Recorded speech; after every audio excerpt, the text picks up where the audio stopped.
So welcome everyone. और last class में हम लोगों ने कंप्लीट कर लिया था सॉलिड स्टेट और सॉल्यूशन एग्जाम्पलर की। ये दोनों चैप्टर के जितने भी ऑब्जेक्टिव्स थे वो सारे सॉल्व कर चुके थे।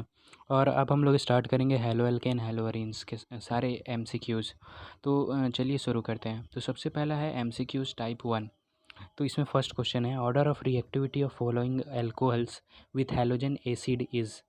तो देखिए ये सबसे ज़्यादा होता है 3 डिग्री में, फिर 2 डिग्री में, फिर 1 डिग्री में, क्योंकि इसके बीच में जो रिएक्शन इंटरमीडिएट होता है इस रिएक्शन में वो कार्बोकैटायन बनता है और वो सबसे ज़्यादा 3 डिग्री स्टेबल होता है, फिर 2 डिग्री, फिर 1 डिग्री। तो इसका जो करेक्ट ऑर्डर ऑफ रिएक्टिविटी है वो है सी में सबसे ज़्यादा, फिर बी में और फिर ए में। तो इसका जो करेक्ट आंसर है वो है second number, C greater than B greater than A.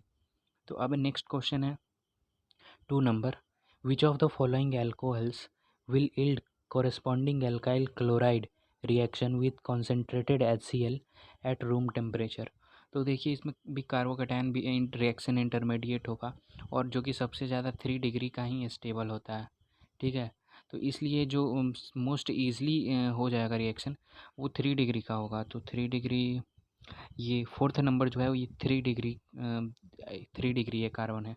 तो इसलिए ये जो मोस्ट ईजली होगा वो यही वाला मोस्ट ईजली रिएक्ट करेगा। तो इसलिए इसका करेक्ट आंसर फोर्थ नंबर होगा।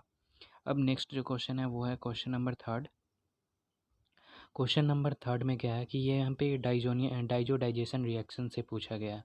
तो डाइजोडाइजेशन रिएक्शन में बताया था कि एनिलीन जो है वो रिएक्ट करता है NaNO2 सोडियम नाइट्राइड और HX के प्रेजेंस में, और बेंजीन डाइजोनियम हैलाइड बनाकर देता है N2X, यहाँ पे XCl है। अब देखिए ये रिएक्ट जो C और N2X के बीच का जो बॉन्ड है वो बहुत ही सेंसिटिव बॉन्ड है, टूट जाता है इजली। तो इसलिए ये Cu2Cl2 से रिएक्ट करेगा और N2X का बॉन्ड टूटेगा और क्लोरीन अटैच हो जाएगा उसी पोजीशन पे। तो इसमें जो Y जो कंपाउंड बनेगा वो ये बनेगा क्लोरोबेंजीन। तो इसलिए थर्ड का फर्स्ट ऑप्शन सही है। अब फोर्थ नंबर है टॉल्विन reacts with halogen in presence of iron 3 chloride giving ortho and para halo compounds. The reaction is। तो देखिए टॉल्विन है, इसमें CH3 ग्रुप लगा हुआ होगा बेंजीन से जो कि ऑर्थो पैरा डायरेक्टर है, और आयरन क्लोराइड है, आयरन 3 क्लोराइड FeCl3 जो कि लेविस एसिड है। तो ये सब आपको ये सब इलेक्ट्रोफिलिक सब्सटीट्यूशन में होता है। तो इसलिए इसका जो करेक्ट आंसर है वो है second number, electrophilic substitution reaction, उसमें पढ़ाया था ये सब। तो अब जो नेक्स्ट है वो है fifth number question. Fifth number question में हैलोजन एक्सचेंज रिएक्शन कौन सा है। तो दो हैलोजन एक्सचेंज रिएक्शंस होते हैं, शॉर्ट्स रिएक्शन, फिंकलस्टाइन रिएक्शन। तो देखिए यहाँ पे ये जो फर्स्ट वाला दिया हुआ है RX plus NaI, RI plus NaX, ये फिंकलस्टाइन रिएक्शन है। तो इसलिए इसका करेक्ट आंसर फर्स्ट हो जाएगा 5 का। अब नेक्स्ट क्वेश्चन है 6, which reagent will you use in the following reaction. तो देख सकते हैं कि यहाँ पे फ्री रेडिकल सब्सटीट्यूशन है। इसमें जो करेक्ट रिएजेंट होगा वो होगा Cl2 in the presence of UV light. अब नेक्स्ट क्वेश्चन, क्वेश्चन नंबर 7, इसमें इंक्रीजिंग डेंसिटी में बताना है। तो देखिए इसमें एक भी कंपाउंड ग्रुप नहीं है, इसमें एक क्लोरीन, इसमें दो क्लोरीन, और इसमें क्लोरीन ब्रोमीन, ब्रोमीन का साइज़ ज़्यादा बड़ा है। तो इसलिए इसमें जो correct order of increasing density होगा वो A होगा, फिर B होगा, फिर C होगा, फिर D होगा इंक्रीजिंग ऑर्डर में। इसका जो करेक्ट आंसर है वो है फर्स्ट नंबर। ठीक है, A, इसमें फिर B C D। अब तो अब क्वेश्चन नंबर 8 है arrange the following compounds in increasing order of their boiling points. तो देखिए जैसे जैसे ब्रांचिंग इंक्रीज़ करता है बॉइलिंग पॉइंट डिक्रीज़ करता है। तो इसमें सबसे ज़्यादा जो बॉइलिंग पॉइंट है ये ब्रांचिंग है वो C में है, फिर A में है, उसके बाद B में है। तो इसलिए सबसे कम बॉइलिंग पॉइंट C का होगा, फिर उसके बाद A का होगा, फिर B का होगा। तो इसका जो करेक्ट आंसर है वो है थर्ड, C में सबसे कम, उससे ज़्यादा बॉइलिंग पॉइंट A का, सबसे ज़्यादा बॉइलिंग पॉइंट B का। ठीक है, जैसे जैसे ब्रांचिंग इंक्रीज़ करता है बॉइलिंग पॉइंट डिक्रीज़ करता है। अब क्वेश्चन नंबर 9 है, ये एक स्टीरियो केमिस्ट्री का क्वेश्चन है। ठीक है, 9 नंबर और 10 नंबर भी, तो इसको लिख कर समझाना पड़ेगा, इसलिए इस दोनों को बाद में करेंगे। अब नेक्स्ट क्वेश्चन है 11 number, which of the following is an example of vicinal डाईहैलाइड।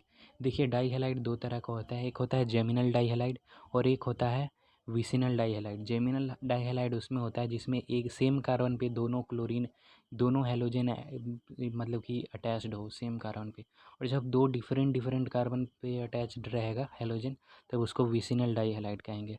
तो इसमें जो विसिनल डाइहैलाइड है, जब आप इसका स्ट्रक्चर सबका बनाइएगा तो इसमें जो विसिनल डाइहैलाइड आएगा वो है 1,2 डाइक्लोरो इथेन, जिसमें क्लोरीन 1 और 2 पे अटैच्ड है। ठीक है, 1,2 डाइक्लोरो इथेन।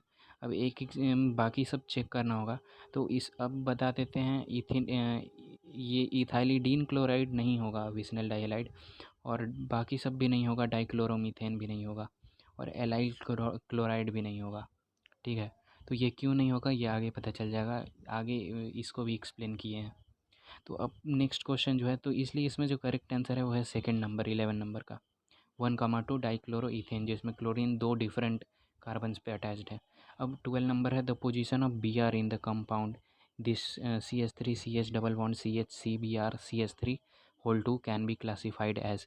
तो देखिए जो ब्रोमीन है वो इस कार्बन से अटैच्ड है, ये वाले कार्बन से, और इसके दूसरे वाले कार्बन से डबल बॉन्ड है। तो इसलिए जब भी कोई ग्रुप एक कार्बन से अटैच्ड हो और उसके नेक्स्ट वाला कार्बन जब डबल बॉन्ड बनाए दूसरे कार्बन के साथ, तो ऐसे इस पोजीशन का नाम हम देते हैं एलाइल। और वही जब कार्बन जिस कार्बन से अटैच्ड हो जब वही कार्बन डबल बॉन्ड बनाए, ठीक है, तो उस केस में उस पोजीशन को कहेंगे विनाइल। तो इसलिए यहाँ पर देख सकते हैं कि जो जिस कार्बन से ब्रोमीन अटैच्ड है उसका जो अगला कार्बन है वो क्या कर रहा है कि डबल बॉन्ड बना रहा है। ठीक है, तो इसलिए इसको एलाइल कहते हैं। अब नेक्स्ट क्वेश्चन है 13 नंबर है chlorobenzene is formed by reaction of chlorine with benzene in the presence of AlCl3 which of the। तो ये इलेक्ट्रोफिलिक सब्सटीट्यूशन है, इलेक्ट्रोफाइल अटैक करेगा। इलेक्ट्रोफाइल क्या होता है Cl-। ठीक है, तो इसका 13 का फर्स्ट हो जाएगा। अब है इथाइलिडीन क्लोराइड इज़ एन। तो अब यहाँ पे एक्सप्लेन कर देते हैं इथाइलिडीन क्लोराइड क्या है, और जेमिनल डाइहैलाइड और विसिनल डाइहैलाइड ये तो बता दिया। जेमिनल डाइहैलाइड में सेम कार्बन पे दोनों हेलोजन अटैच्ड रहते हैं, और विसिनल में दो अलग अलग कार्बन पे अटैच्ड रहते हैं। अब इथाइलिडीन क्लोराइड क्या है, तो इथाइलिडीन क्लोराइड क्या है कि ईथेन है, और ईथेन में एक ही कार्बन पे दोनों क्लोरीन लग गया, उसको कहते हैं इथाइलिडीन क्लोराइड। और जब दोनों डिफरेंट डिफरेंट कार्बन पे ईथेन के दोनों कार्बन पे जब एक एक क्लोरीन लग गएगा तब उसको कहेंगे इथिलीन क्लोराइड।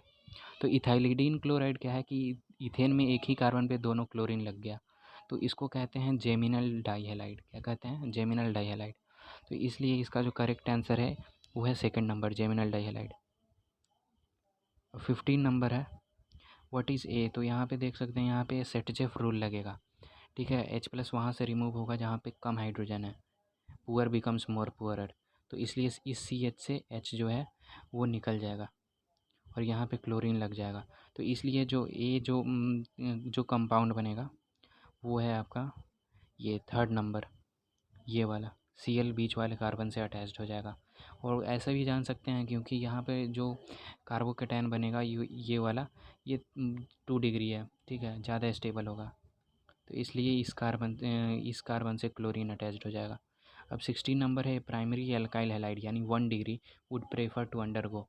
1 डिग्री में कौन सा होता है? SN2 रिएक्शन होता है, थ्योरी क्लासेस में पढ़ाए थे, तो वो भी आप देख लीजिएगा अगर उस कोई दिक्कत हो तो।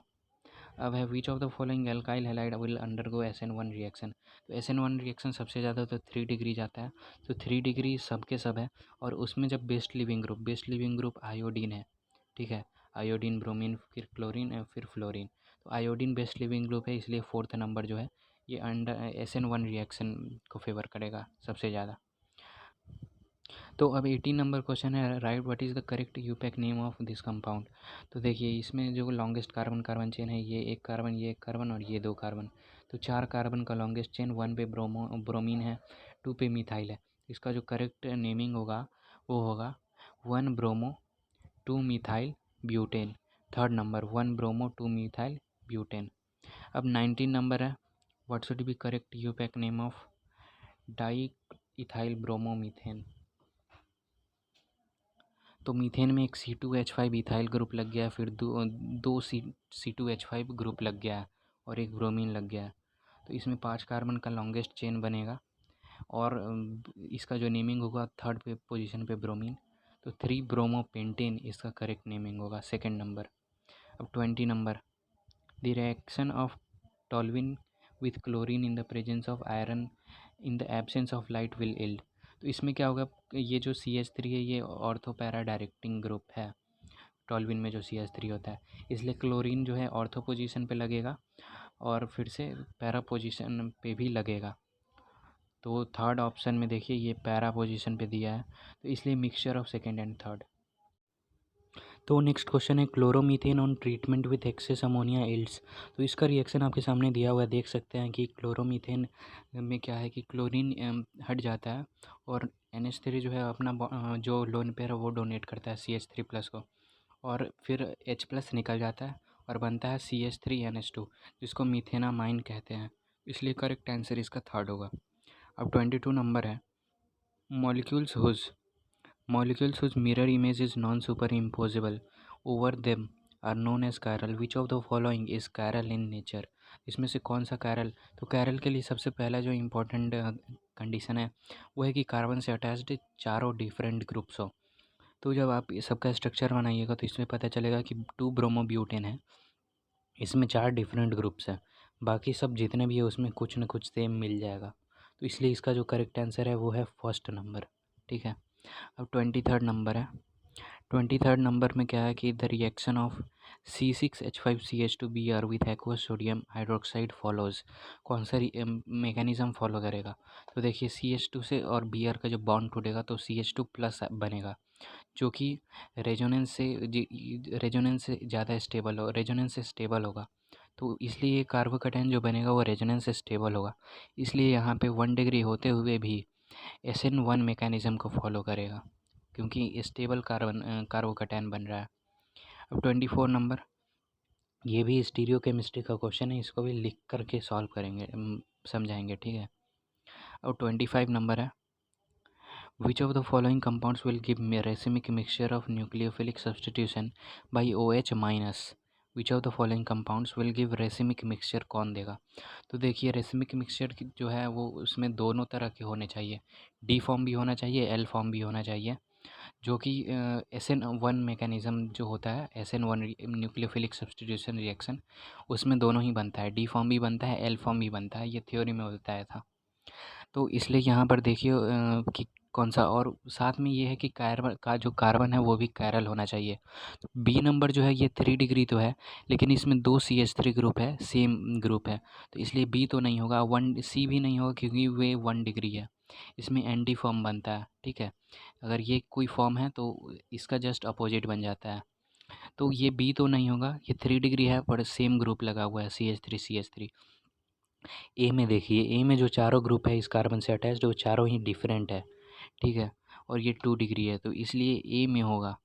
ए का जब SN1 रिएक्शन होगा, न्यूक्लियोफिलिक सब्स्टिट्यूशन रिएक्शन, तो ये रेसिमिक मिक्सचर बना करके देगा, इससे दोनों ही फॉर्म बनेगा, D फॉर्म और L फॉर्म। तो 25 क्वेश्चंस कंप्लीट हो चुके हैं, अब इसके आगे नेक्स्ट वीडियो में कंप्लीट करेंगे। So thank you everyone.